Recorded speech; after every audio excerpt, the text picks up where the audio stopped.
Femcels are becoming the new incels.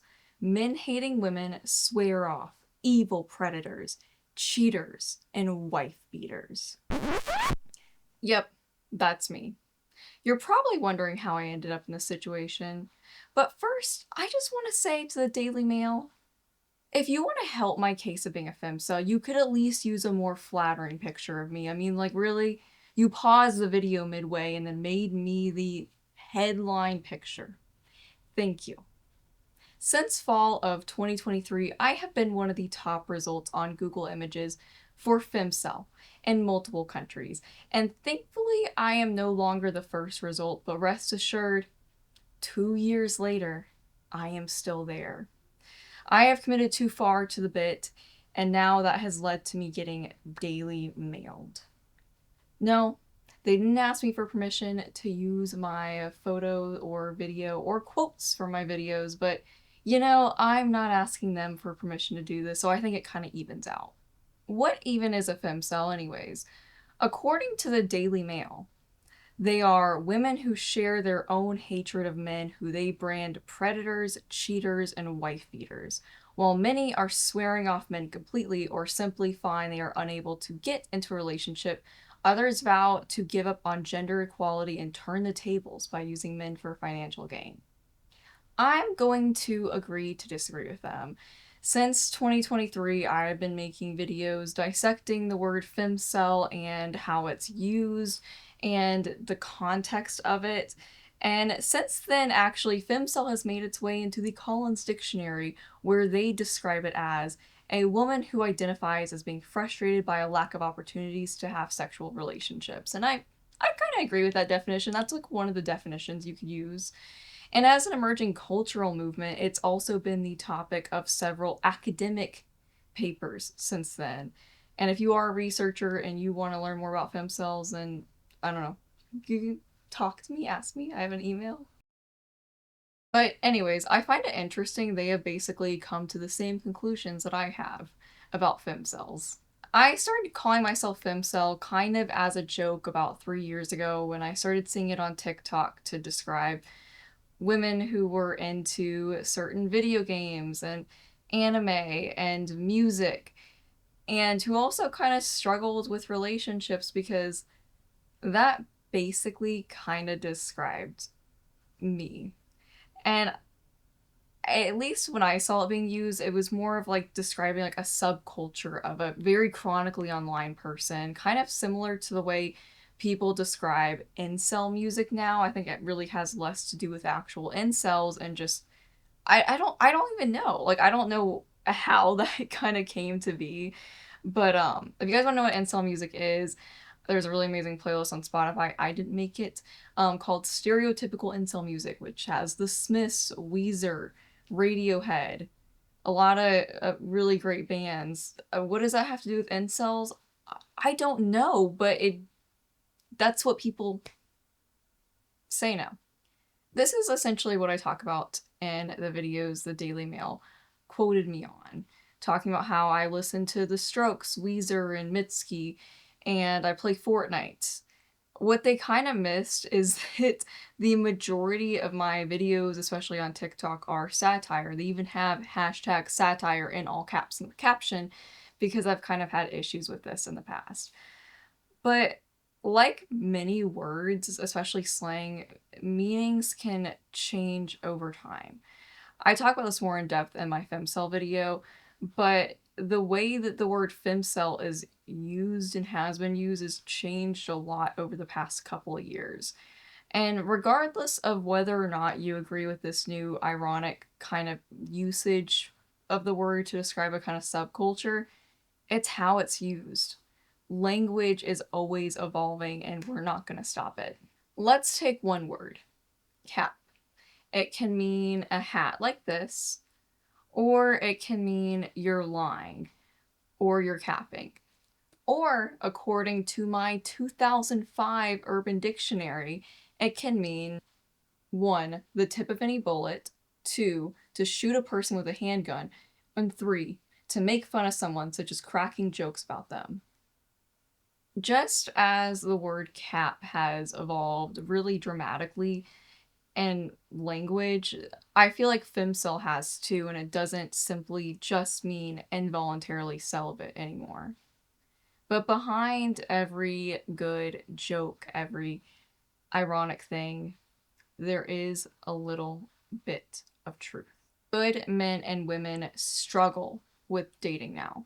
When I complain about dating online, I always get a lot of bitter or confused comments because some people just can't fathom the idea that I, a woman, could have relationship issues or struggle with dating. I feel like the best example of this was a comment I got on Reddit when I described myself as a femcel, and this is what someone concluded. You may have already described this elsewhere, but if you're truly looking for advice based on your self-description as a femcel, what makes you feel like you don't have control over your desired level of intimacy with others? I feel like we're all missing something here. Are you homebound due to a chronic illness? A felon? Is there some large piece of information missing from the situation that you'd like to disclose? Here's the reality. I am not any of those things, and I am also not a model or rich or anything really crazy that might attract more men. I am I think I'm pretty. I think I'm pretty. I don't think I'm perfect, but I think I'm pretty. And I put myself together well. I put on makeup. I do my hair. I try more than this when I'm out. Just trust me on that. But I also have a lot of male-centric interests like gaming, film, beer, whiskey, recently watching pro golf. But I have my problems and red flags like everybody else. But I like to think like they're not like too obvious. It's like, by the time that you notice the red flags, it's like too late. You're in too deep now. So my red flags are not the issue. I have still struggled greatly with dating though. I didn't go on a single official date until later in college. I haven't kissed a lot of guys, dated a lot of guys, and I'm okay with that. I am okay with that. I'm actually happy with that. And it's not because I'm saying no all the time and constantly turning people away. If anything, like, I've been the one to initiate most relationships that I've been in. I know what you're thinking. What about the dating apps? It's so easy for women now with dating apps. Well, I don't use dating apps because I can't use them because I've been banned or shadow banned on like all of the major ones at this point. So I think I've gone on like one date from a dating app, which didn't really even count in my opinion because I'd met the person before I saw them on a dating app. I just didn't have his number. And honestly, being banned from dating apps has been a blessing in disguise because dating apps are horrible, especially for men, honestly. Like, you're forced to judge somebody based off a few pictures and then their prompts, if they even bother to read that. And you're exposed to way more people than you normally would ever see in your day-to-day life. And not just that, you have to, like, limit how many people you swipe on, or you have to pay. I didn't know that dating apps just didn't give you unlimited swipes or anything like that, or you have to pay to give them a rose and all this other crap. And I'm being honest, a lot of men that I swiped away on dating apps, I would probably enjoy being on a date with them, but I just couldn't tell that from the limited information given on the app. And that really kind of bothered me. And I don't really know if there's a way for me to tell that or not. But the truth is, most men, even really cute, attractive guys, just don't do well on dating apps. I know because I've talked with them. I'm friends with a lot of guys that would be amazing to date, but they've all said, yeah, dating apps suck. And I see that they're, I see from their side too, and I'm like, yeah, it sucks. Let's be real. If you didn't know who he was, would you be swiping on Ryan? Be honest. Be completely honest. And I don't really think that this is a problem that should be fixed necessarily. I feel like being good at dating apps, like having good pictures, good prompts, things that make you stand out, is a band-aid to the larger issue with dating, which is that we are just not meeting new people. I've met a lot of people that I've ended up dating through mutual friends, college, networking events, classes, work, and being like forcefully set up. Obviously, not all of these things panned out, but I still stand by that they're great ways to meet new people. And if you're going to complain about dating, at least be trying to do some of these things and putting yourself out there and meeting new people. But Also, only do things that you really want to do and you would enjoy doing regardless of whether or not you can meet a new romantic partner, because you're going to be miserable if you go in with the expectation of that. I know because I've been there before. I, for a while, really focused on not having a boyfriend, not going on dates. Just, I focused on my loneliness and my lack of a love life. And that led to me dating people that weren't the right fit for me and weren't good for me just because I felt like I needed a boyfriend at the time. And that is honestly a bigger issue than being alone. Femcels have a reputation for being man-hating, but maybe, like me, they're just hurt from a past relationship or past relationships, and they're scared to get hurt again. So let me explain my dating situation in a way that you guys might understand well. Be me, 20F kissless hugless femcel. On date for the first time. We get coffee. 2 weeks later I have a BF. Boyfriend starts being shitty. Remember how nice he was, so I stay. He continues being shitty. He breaks up with me. I hate all men. And to clarify, I know a lot of people online think this, but I am not a man hater. I don't hate men. But I think for a while I did have like distrust, reservations, and fears about relationships, being in a relationship. And it takes a while to get yourself out of that. I felt like for a while it seemed like everybody around me was just happy and I was broken and I didn't know what to do about it. So what made things better? I got older. I think that helped. And then I started to realize that all the happy couples that I would see on Instagram posting their like 1 month anniversary post with like a long paragraph were probably kind of like me in my failed relationships, because when I was in bad relationships, I was also kind of doing the same things. All these happy couples you see that are constantly posting about it and just gushing to the world how great their boyfriend or girlfriend is, they're probably not that happy. Like, I'm just being honest. I'm not a pessimist. You know, I don't think that every relationship is doomed. But realistically, a lot of couples stay together for things like just convenience, you know, to split rent in an apartment because rent's pretty expensive right now, to have sex with someone reliably because, you know, it's hard to find a new hookup on a dating app every week. Or maybe they just want to settle while they try to look for somebody else, and then when they find somebody else they like more than their current partner, then they'll leave them. And sometimes this is only true for one person or it's true for both people, but I think that this is true for a lot more relationships than people realize. There is a big difference in just finding someone that you can have sex with versus finding someone that you can have a genuine, reciprocal, romantic relationship with. And I feel like that the latter is a much bigger deal for mental health and what many genuinely struggle with, especially people that call themselves femcels or incels. Like, that's really the core issue. It's not, oh, I need to hook up with somebody. I think that a lot of people just need a genuine reciprocal relationship. And it is hard to find. It is. And I'm not trying to undermine that at all. But that's, I think it's just a much bigger issue in general. Is it great to be in a healthy mutual relationship? Yes. But is that every single thing in life? No. Being single, being alone, being heartbroken is a normal part of life. I have been rejected many times. I have been broken up with. I have been ghosted. And it sucks. I'm not going to sit here and deny that. But eventually, it'll start to suck a little bit less. And it'll be something that you can kind of laugh off maybe later on and move on and learn from. I think a lot of people think that when relationships don't work out, that you gain nothing from it and it's just simply a waste of time. And sometimes, yeah, maybe it is. But it's also a chance to learn and figure out, okay, this is what I want in a relationship and this is what I don't want. And you might think that you already know that and you realize, oh, wait, I didn't.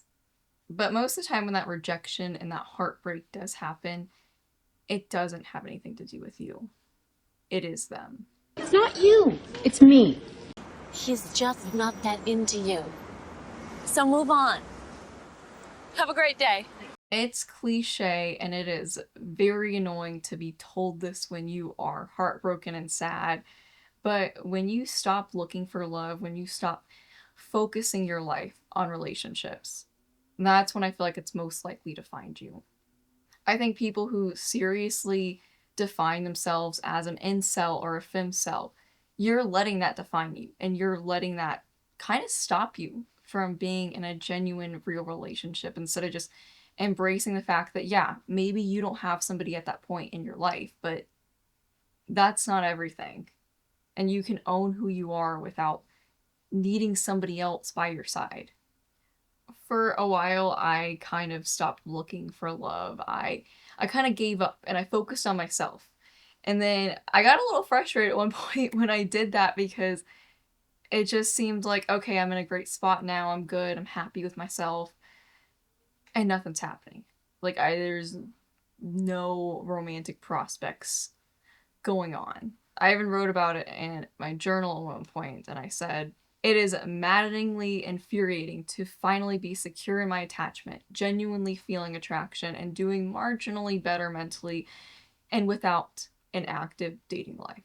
I have not kissed someone in over 6 months. I will die from kiss deprivation.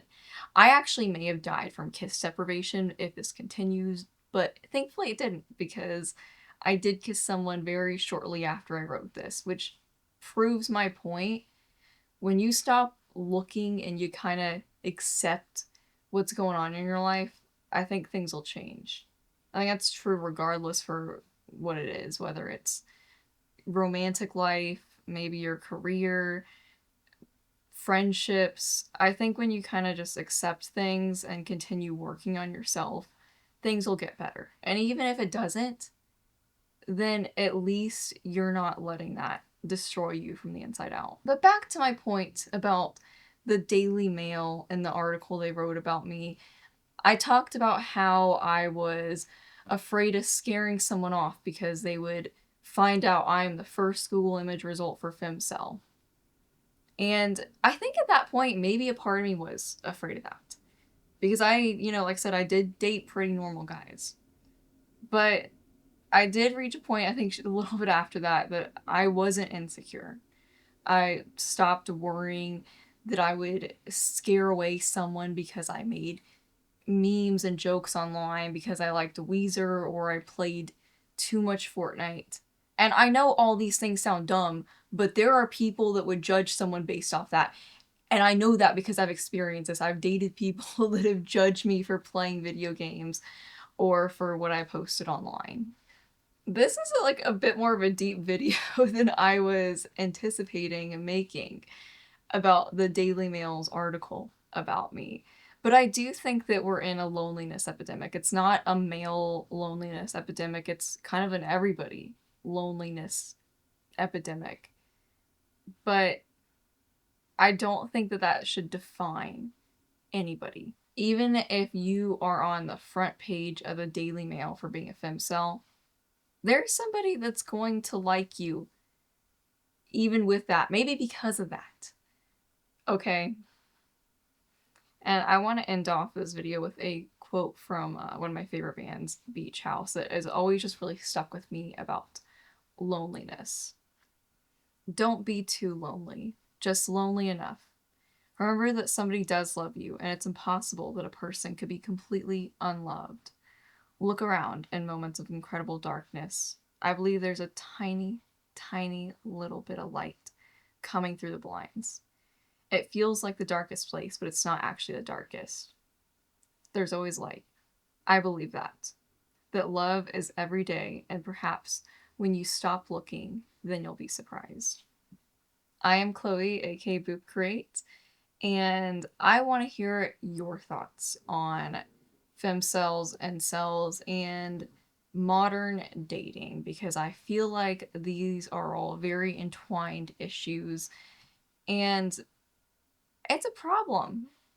But I hope that we're on the way to fixing it. At least I'm trying to fix it in whatever little way that I can. I hope y'all have a great rest of your day or night, and I will see you soon. I will be lurking in your recommended. And subscribe if you want. But you don't have to, but you should. Bye.